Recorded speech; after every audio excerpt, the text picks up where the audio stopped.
In today's Leeds news, Aaron Lennon on Harry Gray, unnamed trialist revealed, and Leeds versus Sheffield United review.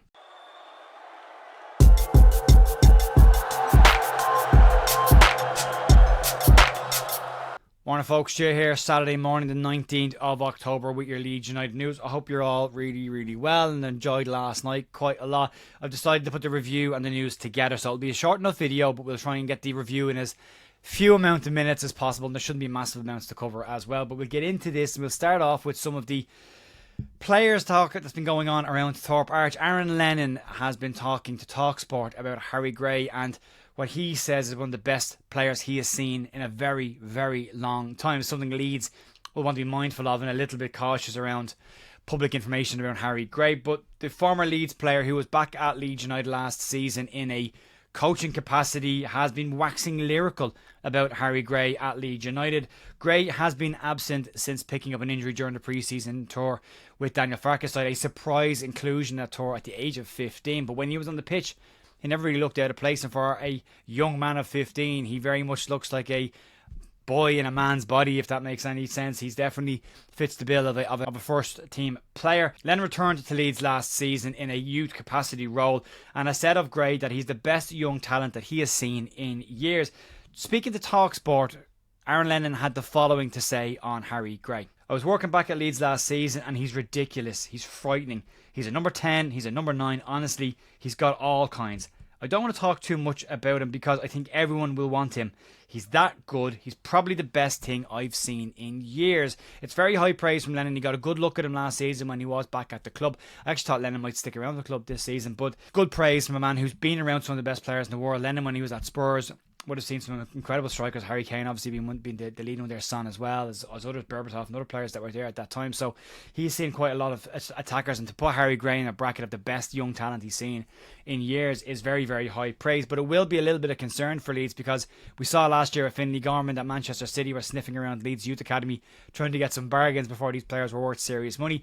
We talked an awful lot about the fact that Liverpool already have an interest in Harry Gray, and Spurs likely keeping an eye on him as well. Newcastle were mentioned briefly last season as well. So there's a lot of clubs floating around the periphery. You would hope that the connection between Leeds and the Greys is still strong enough that he'll stick around at least until his 17th birthday, when Leeds can put him on a 2-year contract and then hopefully get him locked down to a longer term deal when he turns 18. There's a lot of road to run with Harry Gray just yet, but it's all very positive news. It's great to hear that this stuff's coming through. Leeds could very much do with a young up-and-coming striker. There's a couple of nice ones in the club. You've got Joseph right now. You've got Luca Thomas, who's gone out on loan for a little bit. And then you've maybe got Harry Gray coming in underneath them as well. So there's a nice little conveyor belt of youth players in that position coming through. But he's rated very highly. I always go back to what Jerry McDermott told me 2 years ago when he mentioned Harry Gray before anybody else was talking about him. And he said, will be the best striker in Europe in the next 10 years. And it's so far so good, Jerry. It's all heading in that direction. So long may that continue. We'll hope he gets back from that injury okay. Maybe we might even see him in the first team setup before the end of the season.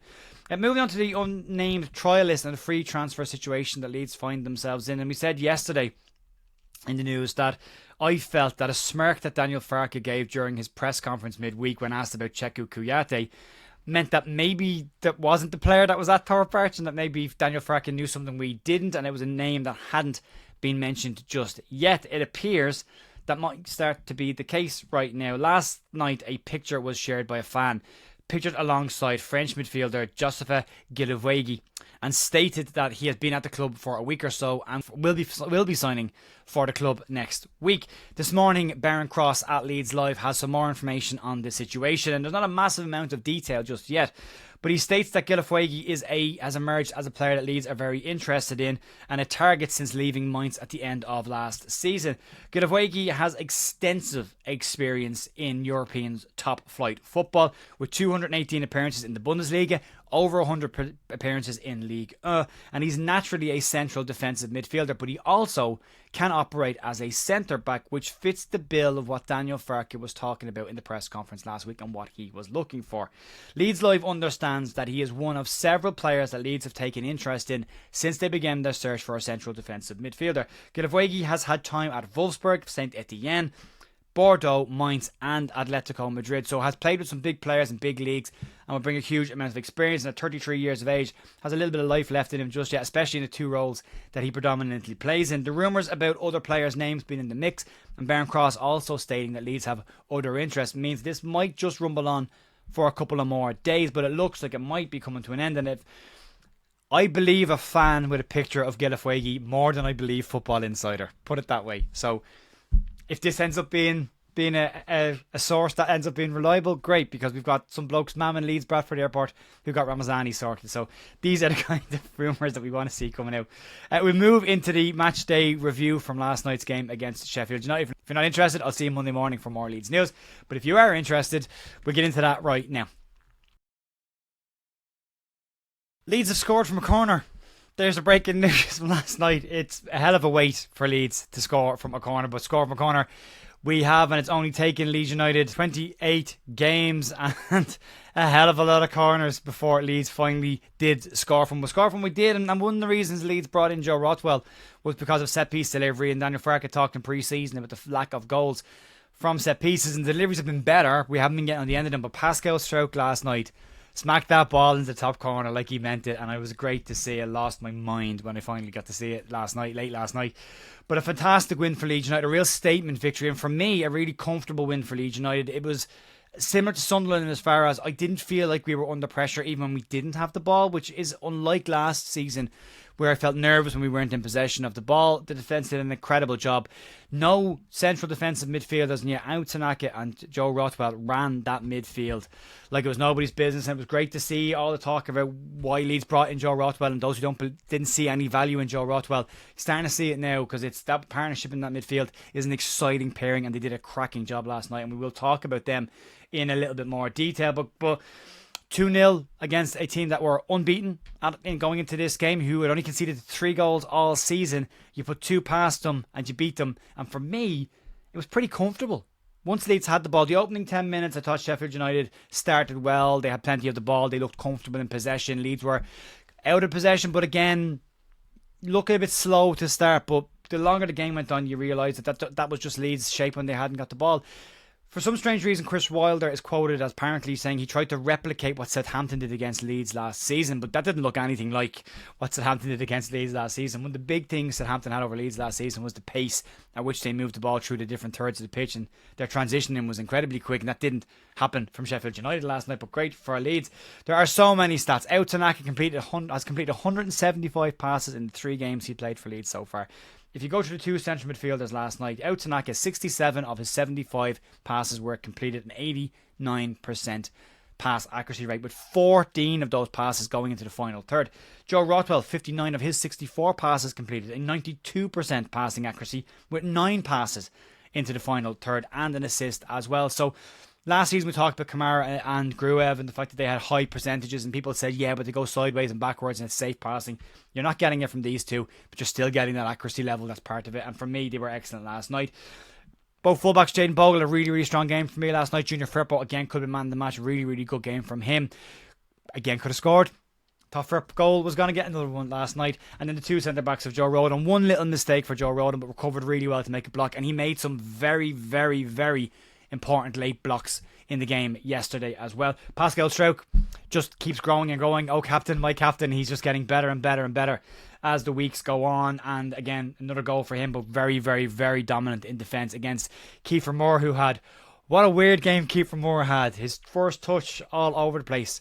When you go through Sheffield United's main players in this game, you talk about Gus Hamer, who we were linked with in the summer, and 4 goals this season, 4 assists. One of their main players didn't get a sniff last night. No shots on target or on goal from him as well. Raksaki on the bench comes on, doesn't do a huge amount either. And Kiefer Moore pretty much just tried to bully Joe Rodon and Pascal Stroke around. Junior Firpo and him got into it a couple of times, getting a bit nippy at points. And Jamie Shackleton, for them on the right hand side, had a tough night against Larry Ramazani, who had a good game. Willie Nonto, another strong performance from him. I think if you look at this and were to describe it in one kind of grouping, for me, this is an incredibly mature performance from this side. It really felt like a grown-up performance from them. There was no whinging and moaning and rolling around. It was getting up and getting on things. Brendan Aarons just bouncing off people when he had the ball and when he didn't have the ball, and getting back stuck into things. But I don't think I'm going over the top by saying that that's a very big statement win for Leeds United. You look at Sunderland and you look at Sheffield United, the two best sides in the division so far. And outside of a mistake in the last minute against Sunderland, Leeds look comfortable enough in that game as well, outside of maybe the starting few minutes. But that's the two best. And if that's the two best that this league has to offer, there's no reason why if Leeds don't focus, get their attitudes right and get pointed in the right direction, that a run could very much be on the cards for Leeds United. And you'd have to feel that this team at this point, if it can continue to build on this, will only get better. From an attacking options perspective, there was possibility of change in the game. He didn't. He stuck with Brendan Aronson, which was incredibly a very good game considering the amount of minutes he's played in the last week and the distance he's travelled.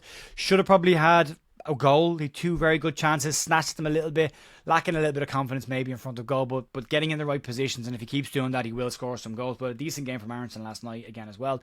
Ramazani looks really, really good. I'm really enjoying his close control is excellent. How he twists and turns in and outside of players is very exciting. And then you have the changes. Sheffield United made their changes and they started to get back into the game, and then Daniel Farke makes his changes and they worked. Daniel James and Manor Solomon coming on, both of them adding quite a lot. James quite enough, but Manor Solomon definitely getting involved pretty quickly. And then the change when they went to a back four, on comes Mateo Joseph, and Daniel Farke decides, no, we're not going to a 10, we're going to go 4-4-2, and puts two players up top. A real plan B for a change that we hadn't seen last season, and they caused him some problems. And Mateo Joseph gets a great goal from a beautiful assist from Joel Peru, who rolls that ball in front of him, perfectly weighted the pass.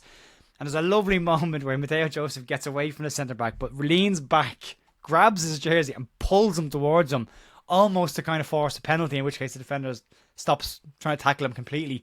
And that gives Mateo Joseph a couple of seconds to slot the ball into the corner. A very, very experienced move from a very, very young striker. Great to see from him. So yeah, all round for me, really, really good game. Chris Wilder after the game has been very complimentary about Leeds United. Can someone check on Chris Wilder and make sure he's okay? That's twice this week he's been complimentary about Leeds United. He said they haven't played anyone of this calibre this year, and that's no disrespect to the rest of the league. And he said they were beat by a better side. Tough experience for all of us. We didn't deserve to win. They were better in all departments, which is an interesting statement. You definitely felt when they made their first lot of changes that Leeds looked like they were stronger on the park. Their second lot of changes made them probably level again with Leeds, and Leeds bringing the quality they had off the bench onto it as well, which pushed the Leeds ahead of them again. So yeah, really, really good performance for me. A really enjoyable game.